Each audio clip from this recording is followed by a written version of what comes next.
Salut à tous et bienvenue sur Suggles Corner, la première chaîne dédiée aux fans Brighton and Hove Albion. Défaite 4-2 de Brighton face à Chelsea. Les Blues ont eu raison de nous, notamment Cole Palmer qui nous a clairement allumé avec son quadruplé. Donc nous allons débriefer le contenu du match, la composition, les notes et l'aspect technique du match globalement. Désormais, nous allons passer à la composition d'équipe. Donc, composition d'équipe au poste de gardien, on retrouve Verbruggen, donc rien d'étonnant. Puis après, en défense, ça change beaucoup, notamment en raison de la blessure de Van Ecke et le fait que Veltman soit malade. Donc, Ferdi Kadioglu prend la place de Veltman dans ce poste de latéral droit. Webster remplace Van Ecke. On retrouve Lewis Dunk, pas de surprise. Et latéral gauche et Stupinian. Okay. Désormais, on va passer au milieu de terrain. Donc Adingra, lui, est blessé, ce qui force Reuter à passer sur le côté droit. J'aurais d'ailleurs préféré que ça soit Minté, mais Ursula a préféré titulariser Reuter, mais sur le côté droit, du coup ça a décalé tout le milieu de terrain. Parce que, en fait, on retrouve un milieu à 3 avec Wiffer et Baleba en double pivot. Et Inchelwood qui s'est retrouvé en numéro 10, ce qui est forcément très étonnant parce qu'au début de la saison, on l'a retrouvé au poste de latéraux. Puis après, le match dernier contre Nottingham Forest au milieu. Puis après, il a changé de poste latéral à la fin du match. La force d'Inchelwood, c'est vraiment le fait qu'il puisse jouer à plusieurs postes, vraiment. Et donc, au début du match, il jouait à ce poste de numéro 10, donc très étonnant, et il a été plutôt correct. Et au poste d'attaquant, donc aucune surprise si je vous dis que Mitoma est ailier gauche et que Welbeck est numéro 9. Et on retrouve Jorginho Reuter qui, lui, a joué ailier droit. Donc désormais, nous allons passer à l'analyse tactique que j'ai dispatchée en 2 points, les aspects positifs et négatifs.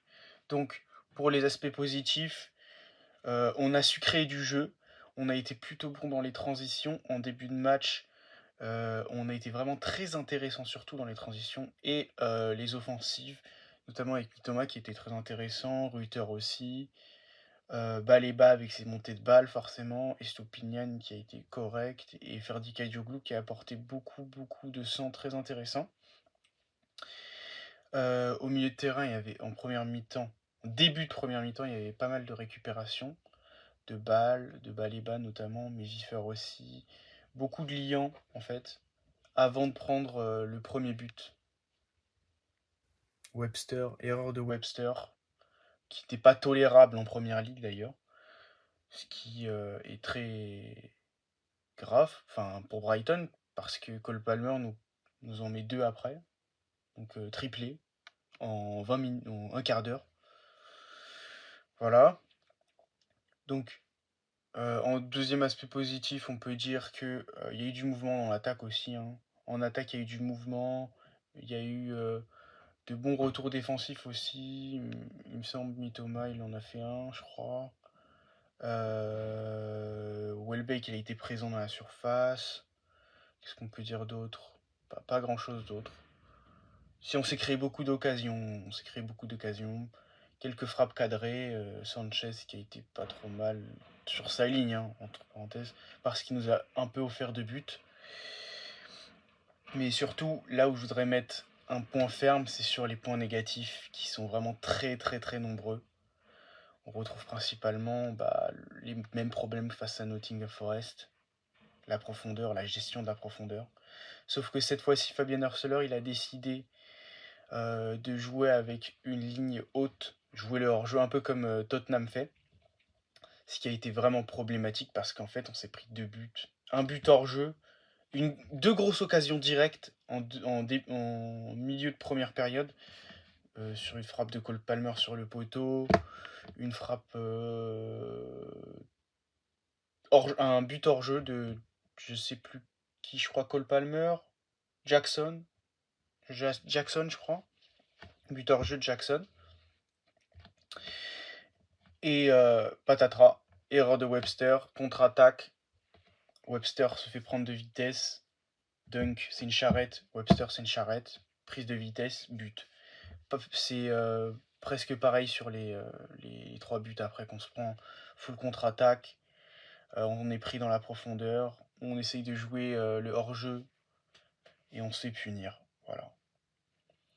Il n'y a pas assez d'explosivité aussi, pas assez de puissance physique. On n'a pas été assez physique, notamment Dunk et Webster qui n'ont pas été dans cette dimension physique qui nous a manqué. C'est à partir de l'arrivée de Igor qu'on a eu cet aspect-là. Igor qui aurait dû pour moi être titulaire. Hein. Vraiment Igor, je sais pas pourquoi il est un peu boudé par Fabien Arcelor, mais pour moi il mériterait cette place de 3e défenseur dans la rotation à la place de Webster. Lui, Webster, on va pas se le cacher, c'est un peu voilà le bouche-trou. Pour moi c'est bouche-trou, hein, vraiment. Il était bon il y a 2 ans, mais là non, vraiment pas. Aussi, offensivement, en deuxième période, c'était trop stérile. On n'arrivait pas vraiment à se créer de grosses occasions. Il y a eu quelques mouvements intéressants, quelques situations, quelques actions intéressantes, des frappes, mais pas assez pour marquer 2 buts et revenir au score. De plus, je voulais aussi notifier que nos latéraux étaient trop offensifs. En fait, on perdait l'équilibre. Il y aurait dû avoir, lorsque un attaquait, l'autre revenait en position défensive, et des fois on était à 8 en attaque. Et Webster et Dunk, ils étaient tout seuls. Donc c'était vraiment très inquiétant.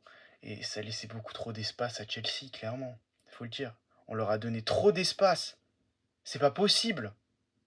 On est en première ligue, on se prend 4 buts sur des contre-attaques ou sur des phases offensives. Des. J'arrive même pas à parler tellement on se prend des buts bêtes. Bêtes.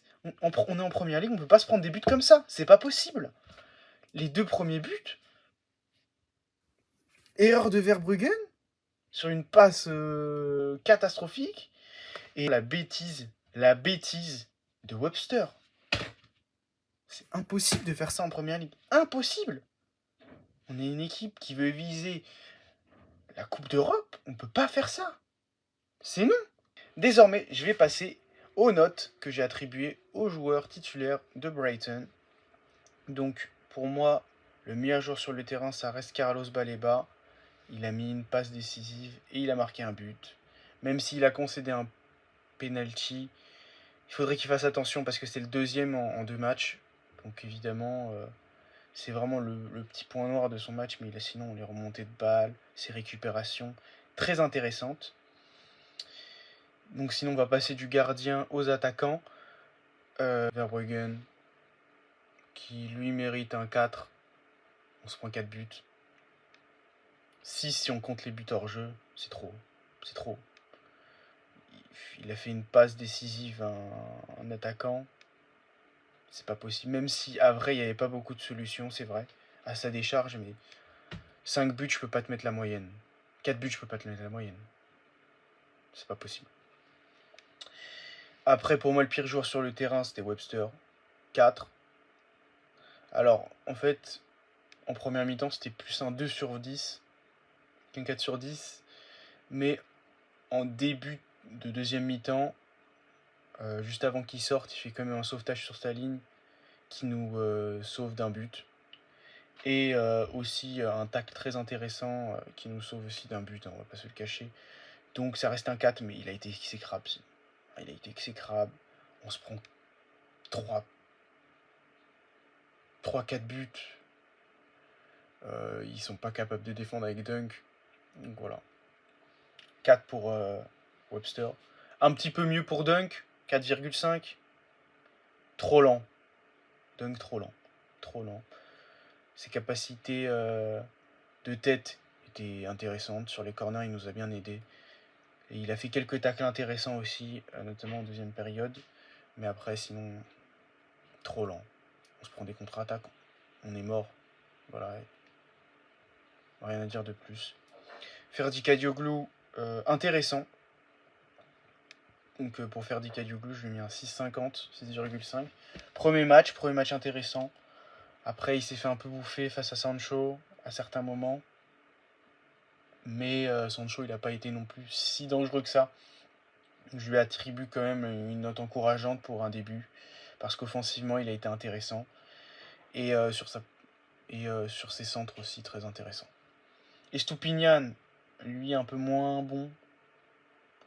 Je lui ai mis un 5 et demi sur 10. Un peu trop de largesse défensive.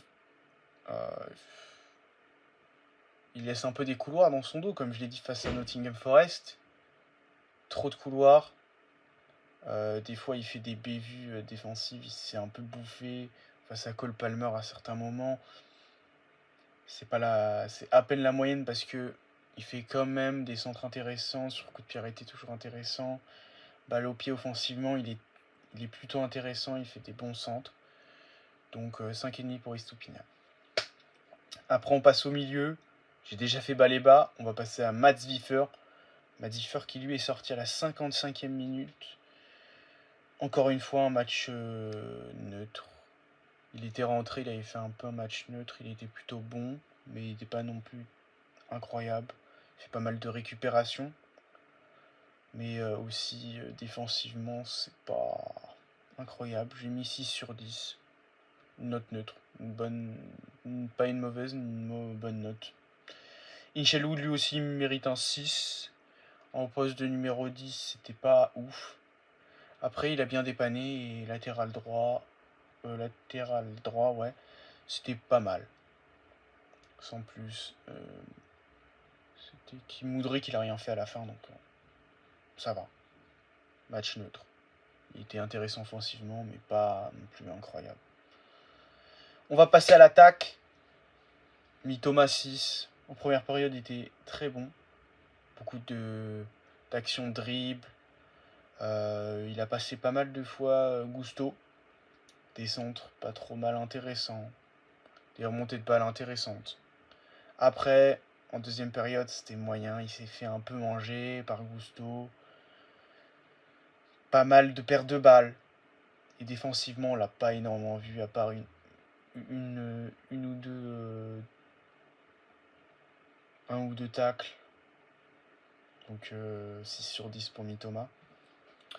Jorginho Reuter, le deuxième buteur, je lui ai mis un 7 sur 10 pour son premier but avec Brighton. Match plutôt encourageant offensivement, qui n'était pas incroyable. C'est pour ça que j'ai mis 7, j'aurais pu lui mettre plus. Offensivement, en première période, c'était intéressant. En deuxième période, c'était nul. Il met son but de la tête. Bravo Jorginho, 7. Et pour Welbeck, c'est un 6. Il fait un match en pivot plutôt intéressant. Globalement, il fait les efforts, il presse bien, il pèse sur les défenses. Après, il a pas marqué de but, il a pas mis de but, une passe D pour un attaquant. Merci de m'avoir écouté. N'oubliez pas de vous abonner, liker, partager, évidemment. Pour le référencement sur YouTube, ça m'arrangerait beaucoup.